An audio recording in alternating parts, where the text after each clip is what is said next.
آقا شیر گاو گرمه، سرده، چیکار کنیم؟ نخوریم سردیمون بشه، بخوریم گرمیمون بشه. خیلی هم میگن سرده نخورید. توی این ویدیو میخوام هم در مورد مزاج و طبیعت شیر براتون توضیح بدم، هم میخوام در مورد خاصیت‌های شیر مبسوط و مفصل براتون توضیح بدم، هم مصلحاتش رو بگم و عوارضی که احتمالاً اگر شیر رو بی‌قاعده مصرف کنید گریبانگیرتون بشه. پس با دقت خوب، این خودش یه پک حرفه‌ایه ها، با دقت و خوب گوش بدید و حتی یادداشت برداری کنید. بر اساس منابع طبی حکمای قدیم، مثلا یکی از اون منابع مخزن الادویه، نویسندش محمد حسین عقیلی خراسانی است. توی بحث شیر وقتی که میخواد طبیعت شیر رو بهمون معرفی کنه، یعنی مزاج شیر رو، میگه از لحاظ رطوبت و خشکی و گرمی و اینها به اعتداله. بله، شیر اگر واقعا به ماهو و شیر باشه یک طبیعت یا مزاج معتدلی داره. اصلا تو ویدیو قبلی برای همین توضیح دادم، تو آیه 66 سوره نحل خدا میفرماید سائغا للشاربین، گوارا برای همه نوشندگانش. خب اگر قرار بود سرد باشه، برای کسایی که سرد مزاجن گوارا نخواهد بود. اگه گرم باشه، برای کسایی که گرم مزاجن گوارا نخواهد بود. و حالا بالعکس. پس اصلا اگر لبن و شیر خالص گاوی باشه که واقعا تغذیه مناسب، فضای مناسب و مدل مناسبی باشه، حتما لحاظ مزاجی به اعتداله. فقط یه چیز جالبی داره، تو همون مخزن الادویه میفرماید با رطوبت فضلیه. این رطوبت فضلیه خیلی مهمه. یکی از، من با مصداق و مثال عرض میکنم که دقیقاً متوجه بشید رطوبت فضلیه یعنی چی. رطوبت فضلیه یعنی چیزی که یکی از کارهایی که میکنه غذای مغز ماست.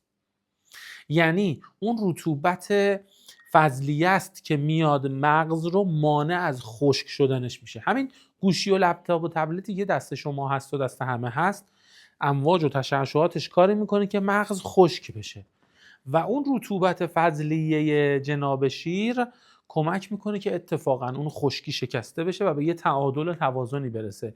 خیلی آپشن مهمیه.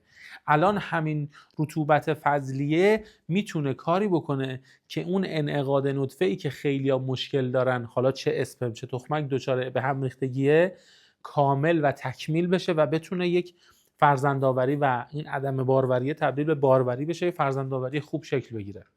یا حتی بعضیا کلیه هاشون دچار آتروفی یا خشکی میشه که باز رطوبت فضلیه شیر اینجا کارشون رو راه میندازه و میتونه واقعا اصلاحش بکنه. یا مثلا یکی از دلایلی که بچه‌های توی حدود بازه 7 سال دوم، حتی یه بخشی تا مثلا 15-20 سال سنشونه، بی اشتها میشن، چون خشکی دستگاه گوارششون بالاست. حرارت و اکثرا خشکی دستگاه گوارش بالاست، برای همین بیمیل میشه. ما هممون هم همینطوریم. ما یه مقداری که خشکی و مخصوصا گرمی و خشکی غالب بشه، باعث میشه که عملا تمایلمون و میلمون به غذا خوردن کاهش پیدا کنه، بی اشتها میشیم. مثلا ظهر تابستون خیلی گرما بوده، بیرون بدو کردیم، آتش داریم، بیایم خونه، بهترین غذا هم جلومون بذارن نمیخوریم. چرا؟ چون حرارت دستگاه گوارشمون بالاست.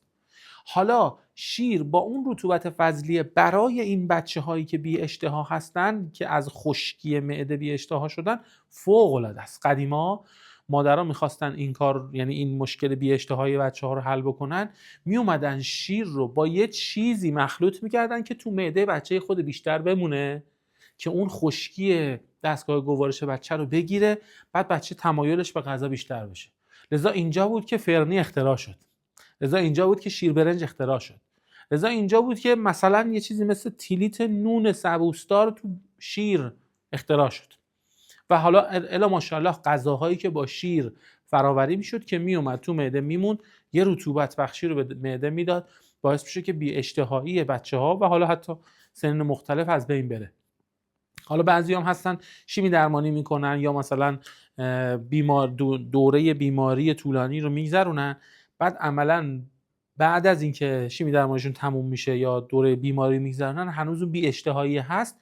اونا چون خشک شده به خاطر کثرت دارو و درد بیماری که کشیدن، خشک شده دستگاه گوارششون، اونا هم باز دوباره بی اشتهایی سراغشون اومده. لذا باز یه چیزی مثل شیر برنج، یه چیزی مثل فرنی، هم لطیف و سریع الهضمه، هم کمک میکنه به اینکه عرض شود خدمت شما که به راحتی بدن اون رطوبتی که از دست داده رو کسب بکنه. گفتم سریع الهضم یکی از آپشن‌های مهم شیر همینه. سریع الهضم یعنی چی؟ یعنی به سرعت تو بدن هضم میشه و سریع اثرشو میذاره. بعضیا هستن چون سن بالاست یا قوت بدنی پایینه، اگر مواد غذایی بخورن که دیر هضمه، مثل گوشت و مثل حبوبات و مثل یه سری سبزیجات و اینا که دیر هضمه، عملاً باعث میشه که همون دوزار قوتی هم که دارن همش معده درگیر هضم اونها بشه. اما شیر اینجوری نیست. شیر ماهیتاً قوتی داره، چون یکم مقویات قلبم هست، قوتی رو داره وارد بدن میکنه که دیگه اصلا بدن خیلی تلاش زیادی برای هضمش نمیکنه. یعنی به قول خودمون با یه سرمایه گذاری کم کلی سود گیرش میاد و با یه انرژی کم کلی خاصیت میتونه دریافت بکنه. پس اینکه سریع الهضمه بسیار آپشن مهم و جذابیه. دیگه چه آپشنی داره شیر؟ شیر در منابع قدیم بهش میگن کثیرالغذا. کثیرالغذا یعنی چی؟ به زبون امروزی آپدیت شده میشه مولتی ویتامین. یعنی همین که یک جمعی از خواص رو داره و کثیرالغذا یعنی خاصیت غذایی زیادی داره، یعنی مواد مغذی زیادی توشن و اندام و قسمت‌های مختلف بدن ازش خاصیت‌های فراوانی رو جذب میکنه و این یک آپشن بسیار درجه یکیه. باز برای کیا؟ میتونیم بگیم برای همه. مولتی ویتامین برای همه لازمه.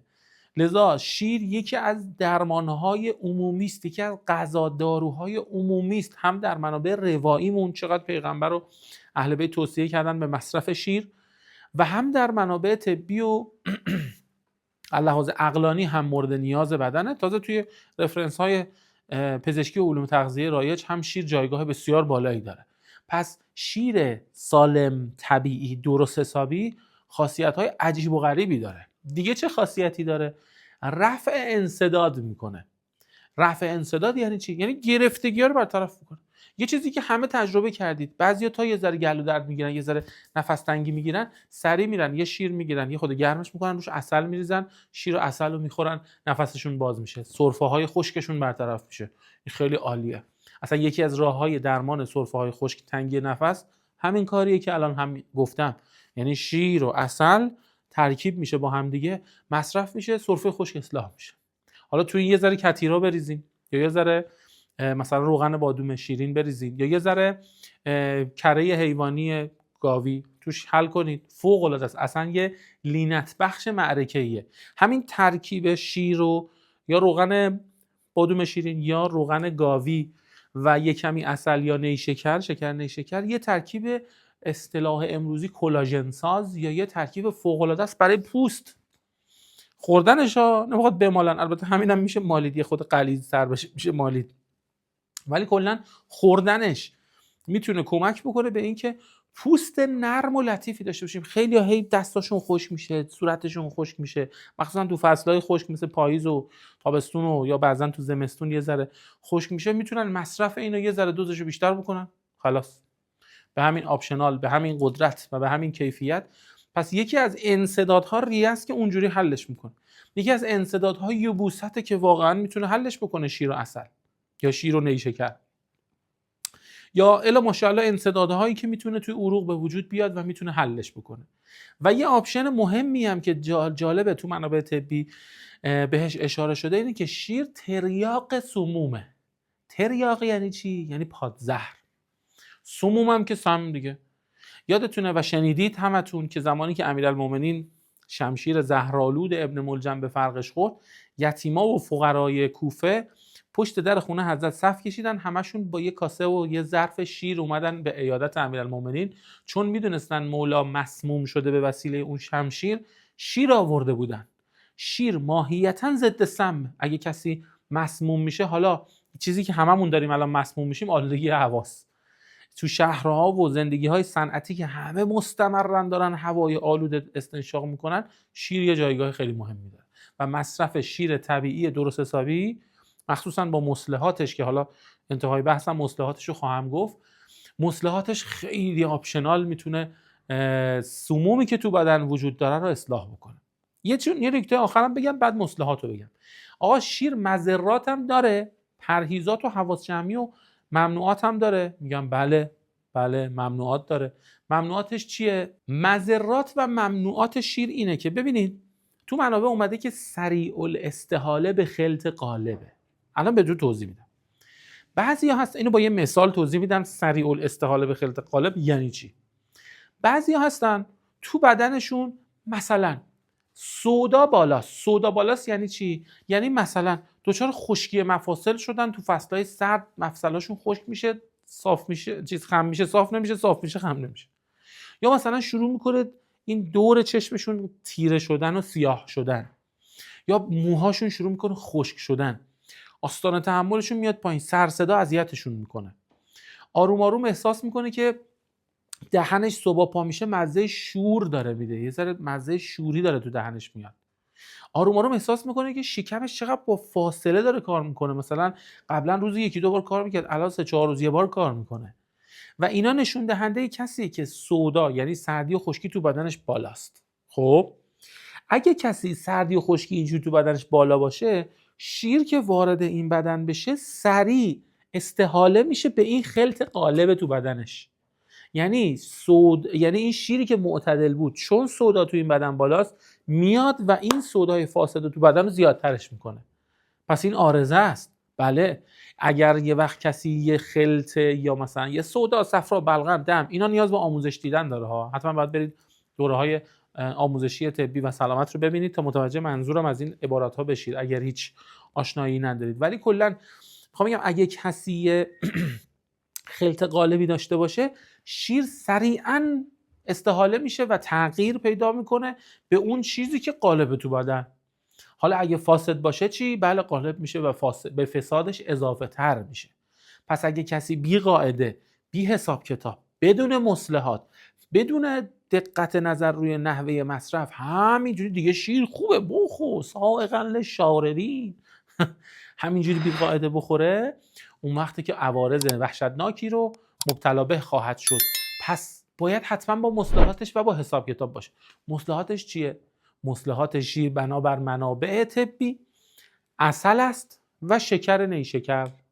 عسل و شکر این دوتا مصلح و اصلاح کننده شیرن که حتما اگر خواستید استفاده بکنید همون شیر طبیعی خالص درست درمون لبن خالص رو حتما با عسل یا نیشکر استفاده بکنید که خدای کرده عارضه‌ای براتون نبینه و نداشته باشه. حتما احتمالاً ویدیوی قبلی من که یه ذره روشنگری بود برای در مورد شیر و عوارض ناشی از شیرهای رایج رو اگه ندیدی حتما ببین، چون اونجا یه سری نکات مهمی رو برات گفتم. متشکرم، ارادتمندم. دعا بفرمایید. یا علی مدد.